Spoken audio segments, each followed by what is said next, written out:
Hello, LinkedIn. I hope you're having a fabulous day. This is Janice Thornton, your online personal trainer with JT Fitness and Golf. And I am here with Edward Gibbons, and we are talking to you about the healthcare system and how you can fight back with the healthcare or against the healthcare system. And we are reviewing a book called Never Pay the First Bill and Other Ways to Fight the Healthcare System. And I know for myself personally, I worked in healthcare for 25 years. I saw 25 years of illness. And that's one of the big reasons that I'm definitely on the wellness side, because I want to help people stay away from these kind of issues. However, if you do end up in the hospital, Edward and I want to be able to help you navigate that whole arena. And so far, we've done four other videos. And we've covered 5 reasons to fight back, never pay the first bill. We've covered Insurance Warrior's Guide to Winning, and then how to handle debt collectors. So today's topic, we're actually going to be discussing now taking these people to court. And I will tell you, this was an enlightening chapter, Edward. And I felt empowered after reading the chapter. I don't know about you, but I was just like, wow, I think this is great that we, as people think, oh my gosh, it's a healthcare conglomerate or a big doctor's office. There's no way we can fight back. We just need to do it, but really we can. And that's what I got out of this chapter. That's exactly right, Janice. And I'm Edward Gibbons. I'm a health insurance advisor. Been involved in the healthcare arena for over 15 years. And just like Janice, I want to help people understand how to navigate this system. We're not talking about how to improve it, but this is what we have. So how do we get through it? And you're right. This chapter 5, is the last chapter in his fighting back section. And he wants to show you how you can take control a little bit and have a positive outlook. This part about suing them in small claims court is about you taking the offensive. Identifying the problem and taking the offensive. Again, when somebody is having to deal with the healthcare system, they're usually not at their best, or their family members not at their best. But take the doctors out, take the nurses out, and remember, this is a healthcare system that's designed to make money. When you find flaws in it, here's ways to correct those flaws. That's what these chapters are about. I like that. I think one of the biggest takeaways that I got out of this chapter was, first of all, we have to realize that if we go see a doctor, we are incurring costs. So if you end up taking someone to a small claims court, you're not trying to get out of your bill. You still have to pay what you legitimately owe. However, we need to make sure that the hospital isn't overcharging you, or the doctor's office isn't overcharging you. And Edward talked about this earlier in earlier videos, that we have healthcarebluebook.com, fairhealthconsumer.org, that we really need, as consumers, need to start checking and comparing prices. Go to the hospital's websites, because I never knew this until this book, that hospital prices are on their website. And that's a great thing. But it empowers you as the person to take charge and be able to make sure that you aren't overpaying for the services that you got. Correct. And I think that's one of the things that people are unaware of. They don't know where to go look. So there are areas that they can find pricing and find out what's reasonable and customary. Okay, not necessarily the cheapest price, but also not a ridiculously expensive price for something that's going on in your world. And you also have to think about, what state are you in? It might be cheaper for you to get something done in, say, Florida than it is for you to get something done in Oklahoma. So again, it has to be relative to where you live on what's customary and reasonable, but you do have some options. And one of the things I liked about the stories here is, I think everybody can come across a story where they kind of had that David and Goliath experience. They were David and they went up against some sort of Goliath. They had the right information. They were honest and upfront in what they were doing, and they won that fight. That's all we're talking about here. So he repeats often in this book, get a detailed bill. Know exactly what those procedures were that were performed. Make sure you know the codes, the exact codes that you were billed for. Okay. Then you can check at the sites that we talked about on the pricing for those services that you were given. And then you can reach out to either the doctor's office if they're charging you more, or to the facility if they're charging you more, and argue your point so that they hopefully adjust your bill. But if they don't, you may be able to go to small claims court and sue them for the difference. Okay, it's not trying to eliminate your whole bill, just like Janice says. You want to sue them for the excess charges that they are charging you. The big key here is reach out to your small claims court and find out what the procedures are, because you need to have your ducks in a row. You want to make sure that you address it to the right plaintiff, whomever you're going to be suing. You want to make sure that you get it to the right court. You also want to make sure that you can sue for the right amounts. Some small claims courts, several of the examples that they used here were in New Jersey, and their small claims court only has a $3,000 limit, but they have another court that people can go to that has a $15,000 limit. So if you bring the case in the wrong court, you may get it thrown out because you're asking for too much, or you may not be in the court where you can ask for enough to cover what the discrepancy is.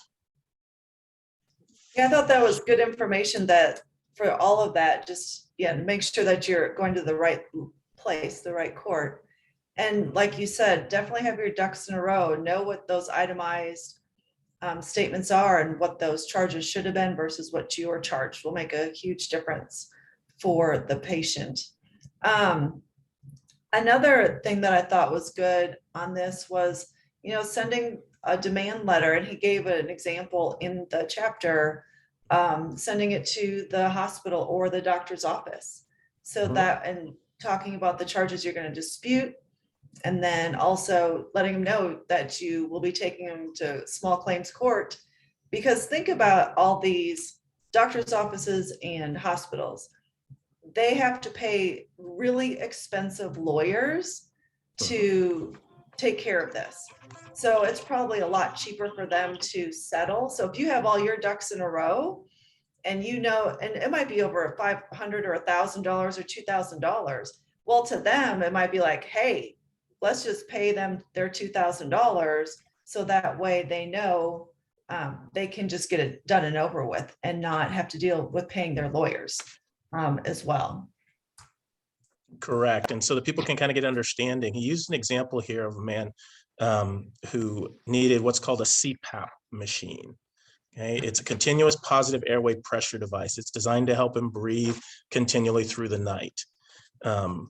He found out that on the retail market, if you just bought a CPAP machine, it's around $500. But his insurance company had him paying a rental that would have equated out to $1,500 for him to purchase this device. And does that make any sense, to pay 3 times the amount of a product when it's not that expensive? But the manufacturer that he was going through wouldn't let him just pay the $500. They said he had to pay the amount that the insurance company had negotiated, which was the $1,500. The problem with the insurance company and this device company is that this man was a lawyer. And he knew that this was an unreasonable charge to mark up the product 3 times, basically. So he basically threatened to sue them for the difference. And because they didn't want to spend money on the lawyers, they came up and negotiated with him for a much lower fee. It was $600 instead of the $1,500 he would have been paying for it. And sometimes the system doesn't recognize that that's an issue. And if we can bring this up, we can save money for ourselves, and we can hopefully change the system a little bit so that it doesn't happen to others down the line. hopefully that would be the case, Edward, but I'm going to go with that the insurance companies know what they're doing, and they're going to continue to do that until we can educate more people to really fight back. But it was a great example of, because so many people, CPAP, for those of you who don't know, is used for people who snore and have breathing issues at night. So many people have this CPAP machine, and they're making boatloads of money because they're making people rent that instead of just saying purchase it. And just purchase it. It'd be a lot cheaper than renting it anyway, but they're out to make money, to say the least. Well, they are. This is also another chapter about trying to step out and not be as emotional about what's going on. In the last chapter, we talked about using the contracts for your healthcare against the debt collectors and against the healthcare system so that you can either get a bill eliminated or reduced.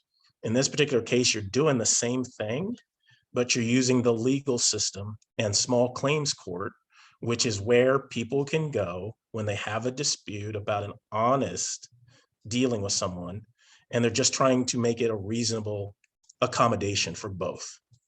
I thought it was interesting that they noted the Uniform Commercial Code, which is a law governing commercial transactions in the United States, and that prices need to be reasonable and set in good faith. And when most people go into the emergency room or go into the hospital, they don't know what the price is. They have no idea what they're going to be charged up front. So you can use that precedent to help you fight the cost and hopefully reduce what you're being charged, so you won't be overpriced.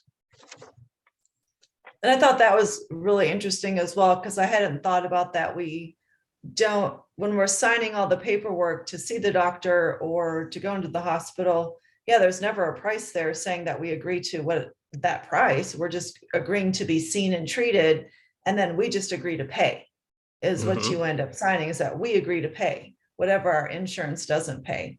And I think that's how they get by with that portion of it easily, because we just say, we'll pay for it because we just want to be seen by the doctor. So another example that I used that I thought was good too was a case in California against the UCLA health system, where the person was being overcharged. He found out what the pricing was. He found out what the reasonable pricing was. He went in and actually paid his bill, but at the bottom of the bill on the memo, he put payment under dispute or under protest. And he actually served the billing office with a demand letter that they refund the overpayment because they overpriced his procedure. Now, they laughed and basically didn't respond at that moment in time, but he took him to court. And like Janice said before, a lot of big hospital systems, a lot of big insurance companies don't want to spend dollars on a lawyer for something that is only in the hundreds of dollars or a couple of thousands of dollars. So since nobody from this system showed up at court, he won his case.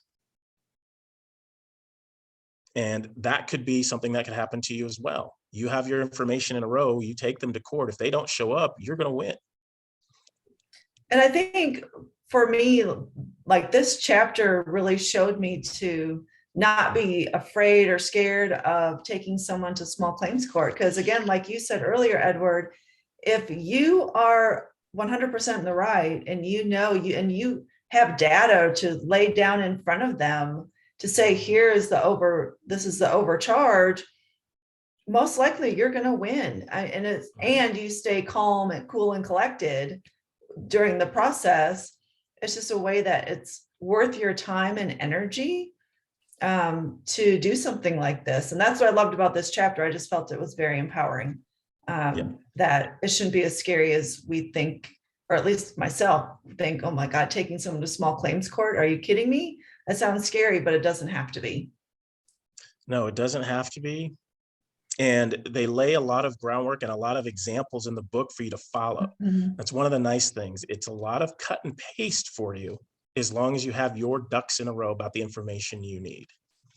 Yeah, and I think the biggest thing is making sure you always have that itemized bill And I can say for myself personally, I don't do that like I should. Because it's easy just to like, oh, just give me the bill and I'll pay it.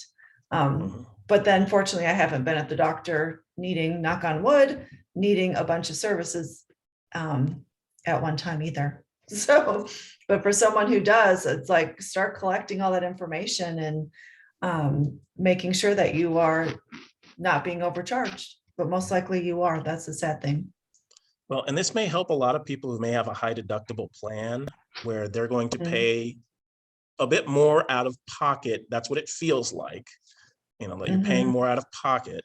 But what you are doing is paying whatever the negotiated rates are for your insurer at the Yeah. time of service. But you also want to make sure you're paying the right rates. So why not push back and say, hey, I just got an MRI. You guys are charging me $2,000 for it, but there may be another place that charges $800. Why are the prices so different? Or if I was cash pay, the price would be $800. That's what I Mhm. want to pay. That's a reasonable and customary accommodation Yeah. for this bill.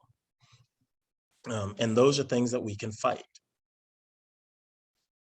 I was just looking through some of the notes that they had at the end of the chapter. Mhm. Um, no, I think we've gone over. Is there anything missing from here that we missed? Um, there isn't, but I do want to repeat it because there's some steps here that we talked about in the other chapters, and you just want to make sure that you're doing these things. So again, like we said, you have your Yeah. ducks in a Okay. row, and again, Yep. that's obtaining a copy of of your relevant medical records. Did they do what they said they did? And did they write it down? Because if Mhm. it's not written in your record, then they didn't do it. Yes. Okay. Did you obtain an itemized bill that shows each of the charges with a corresponding medical billing code?